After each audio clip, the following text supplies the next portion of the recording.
সবাইকে স্বাগত জানাচ্ছি গ্লোবাল ভিউজে। আপনাদের সঙ্গে আছি আমি সুস্মিতা দাস। আজ জানাবো আন্তর্জাতিক গণমাধ্যমে আলোচিত সংবাদ ও বিশ্লেষণ। ইসরায়েল এবং যুক্তরাষ্ট্রের বিরুদ্ধে ইরান সরাসরি যুদ্ধে জড়াবে এমন আশঙ্কা আরও ঘনীভূত হয়েছে। ইরানের উপর সামরিক হামলার বিষয়ে মার্কিন প্রেসিডেন্ট ডোনাল্ড ট্রাম্পের হুমকির কড়া জবাব দিয়েছেন ইরানের প্রেসিডেন্ট মাসুদ পেজেশকিয়ান। তিনি হুঁশিয়ারি দিয়ে বলেছেন, ইরানের বিরুদ্ধে যে কোনো ধরনের আগ্রাসন চালানো হলে তার ফল হবে ভয়াবহ এবং আক্রমণকারীদের জন্য তা অনুতাপের কারণ হয়ে দাঁড়াবে।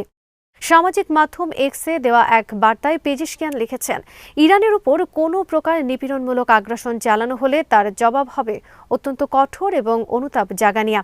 সোমবার ফ্লোরিডায় ইসরায়েলি প্রধানমন্ত্রী বেঞ্জামিন নেতানিয়াহুর সঙ্গে এক যৌথ সংবাদ সম্মেলনে ডোনাল্ড ট্রাম্প ইরানকে সরাসরি হুমকি দেন। তিনি বলেন, তেহরান যদি তাদের পারমাণবিক কর্মসূচি বা ব্যালিস্টিক ক্ষেপণাস্ত্র সক্ষমতা বাড়ানোর চেষ্টা করে তবে যুক্তরাষ্ট্র তা নির্মূল করে দেবে।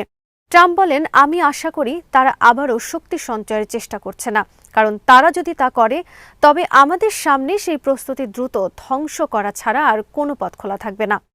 তিনি আরও বলেন, ভবিষ্যতে মার্কিন হামলা গতবারের চেয়েও বেশি শক্তিশালী হতে পারে। ট্রাম্পের এই মন্তব্যের পরপরই ইরানের সর্বোচ্চ নেতা আয়াতুল্লাহ আলী খামেনির রাজনৈতিক উপদেষ্টা আলী শামখানি কড়া প্রতিক্রিয়া জানান।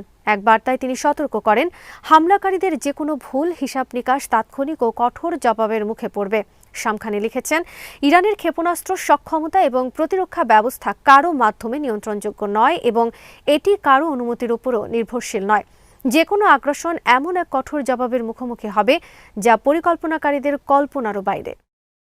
ডোনাল্ড ট্রাম্পের হুমকির জবাবে কঠোর হুঁশিয়ারি দিয়েছেন ইরানের পার্লামেন্ট স্পিকার মোহাম্মদ বাকের কালিবাফ। তিনি সতর্ক করে বলেছেন, আত্মরক্ষার্থে ইরান যে পদক্ষেপ নেবে তা শত্রুদের জন্য হবে সম্পূর্ণ অপ্রত্যাশিত এবং অভাবনীয়। মঙ্গলবার এক্সে দেওয়া এক বার্তায় কালিবাফ লিখেছেন, নিজেদের স্বার্থ রক্ষা এবং বৈধ আত্মরক্ষার অধিকার প্রয়োগের ক্ষেত্রে ইরানের সিদ্ধান্ত ও পদক্ষেপগুলো আগের মতো বা অনুমানযোগ্য নাও হতে পারে। তিনি বলেন, যে কোনো ধরনের হঠকারিতা বা শত্রুতামূলক আচরণের বিরুদ্ধে ইরানি জনগণের প্রতিক্রিয়া হবে ব্যাপক, আপসহীন ও অভাবনীয়। আত্মরক্ষার জন্য ইরান কারো কাছে অনুমতি চায় না। পররাষ্ট্রমন্ত্রী আব্বাস আরাকচি এক বিবৃতিতে সাফ জানিয়ে দিয়েছেন, ইরানের বিরুদ্ধে যে কোনো উস্কানিমূলক পদক্ষেপের পরিণতির জন্য মার্কিন যুক্তরাষ্ট্র সম্পূর্ণ দায়ী থাকবে। তিনি চলতি বছরের জুনে ইরান ইসরায়েল উত্তেজনার কথা স্মরণ করিয়ে দিয়ে বলেন, ইরানের সশস্ত্র বাহিনী যে কোনো নতুন সীমা লঙ্ঘনের দাঁত ভাঙা জবাব দিতে দ্বিধা করবে না। আরাকচি জোর দিয়ে বলেন, যে কোনো নতুন উত্তেজনার দায়ভার সরাসরি যুক্তরাষ্ট্রের ওপর বর্তাবে। এদিকে ট্রাম্পের এই হুমকির পর রাশিয়া প্রতিক্রিয়া জানিয়েছে। ক্রেমলিনের মুখপাত্র দিমিত্রি পেসকভ মঙ্গলবার বলেন, আমরা মনে করি এমন যে কোনো পদক্ষেপ থেকে বিরত থাকা প্রয়োজন যা এই অঞ্চলের উত্তেজনা বাড়িয়ে দেয়। প্রথমত এবং প্রধানত ইরানের সঙ্গে আলোচনার পথ খোলা রাখা জরুরি। ইসরায়েলের রাজনৈতিক ও গোয়েন্দা বিভাগের ভিত কাঁপিয়ে দিয়ে এক নজিরবিহীন সাইবার অপারেশন চালিয়েছে হ্যাকার গ্রুপ হান্দালা। এই অভিযানে প্রধানমন্ত্রী বেঞ্জামিন নেতানিয়াহুর অতি ঘনিষ্ঠ বৃত্তের, বিশেষ করে তার চিফ অব স্টাফ জাচি ব্রেভারম্যানের ব্যক্তিগত দুর্নীতি, উচ্চাভিলাষ ও নিরাপত্তা দুর্বলতার চাঞ্চল্যকর প্রমাণ ফাঁস করা হয়েছে। অভিযানের নাম দেওয়া হয়েছে বিবি গেট, দ্য গেট কিপার্স ফল।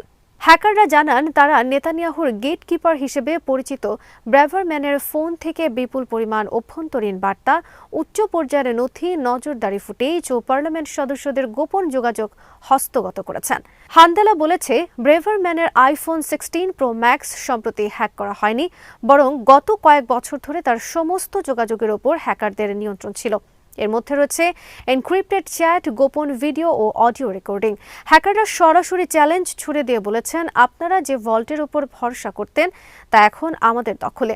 ফাঁস হওয়া তথ্যে দেখা গেছে, ব্রেভারম্যান জনগণের অর্থ ব্যয় করে বিলাসবহুল শাবাত ডিনারের আয়োজন করতেন, যেখানে কূটনীতিক এবং প্রভাবশালী ব্যক্তিদের দাওয়াত দেওয়া হতো। অভিযোগ উঠেছে, এগুলো ছিল মূলত নিজের নেটওয়ার্ক বাড়ানো এবং লন্ডনে ইসরায়েলের রাষ্ট্রদূত হিসেবে নিজের ভবিষ্যৎ নিশ্চিত করার একটি কৌশল।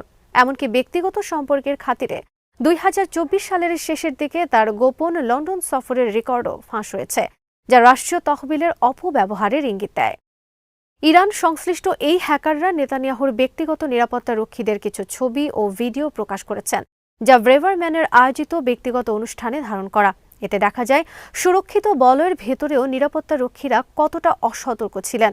হান্দালা সতর্ক করে বলেছে, নিজেদের কৃত্রিম দেয়ালের ওপর অতিরিক্ত বিশ্বাস আপনাদের পতনকে আরও করুণ করে তুলবে।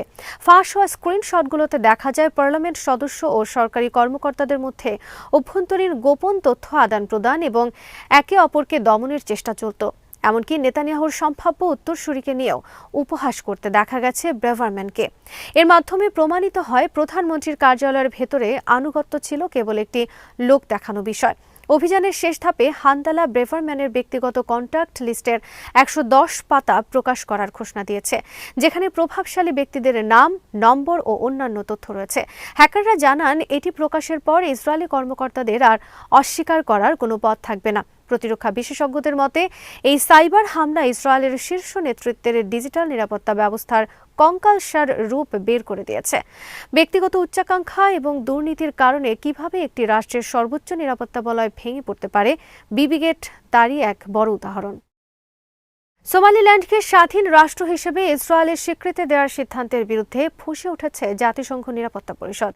যুক্তরাষ্ট্র বাদে পরিষদের বাকি 14টি সদস্য দেশ এই পদক্ষেপের তীব্র সমালোচনা করেছে। দেশগুলো বলেছে এই সিদ্ধান্ত সোমালিয়ার সার্বভৌমত্ব ক্ষুণ্ণ করার পাশাপাশি হর্ন অফ আফ্রিকা ও লোহিত সাগর অঞ্চলে ভয়াবহ অস্থিতিশীলতা তৈরি করবে। জরুরি এক অধিবেশনে নিরাপত্তা পরিষদের সদস্যরা সতর্ক করে বলেছেন, এই স্বীকৃতির পেছনে ফিলিস্তিনিদের গাজা থেকে বিতাড়িত করে সোমালিল্যান্ডে পুনর্বাসনের একটি গভীর ষড়যন্ত্র থাকতে পারে। জাতিসংঘের সোমালিয়ার রাষ্ট্রদূত আবু বকর তাহের ওসমান এই পদক্ষেপকে আগ্রাসী পদক্ষেপ হিসেবে অভিহিত করে বলেন, এই স্বীকৃতি সোমালিয়ার ঐক্যকে বিপন্ন করছে। এছাড়া গাজা থেকে ফিলিস্তিনিদের উত্তর সোমালিয়ায় স্থানান্তরের যে প্রস্তাবের কথা শোনা যাচ্ছে তা আন্তর্জাতিক আইন ও নৈতিকতার চরম লঙ্ঘন। দক্ষিণ আফ্রিকা সোমালিয়ার অখণ্ডতার প্রতি সমর্থন জানিয়েছে।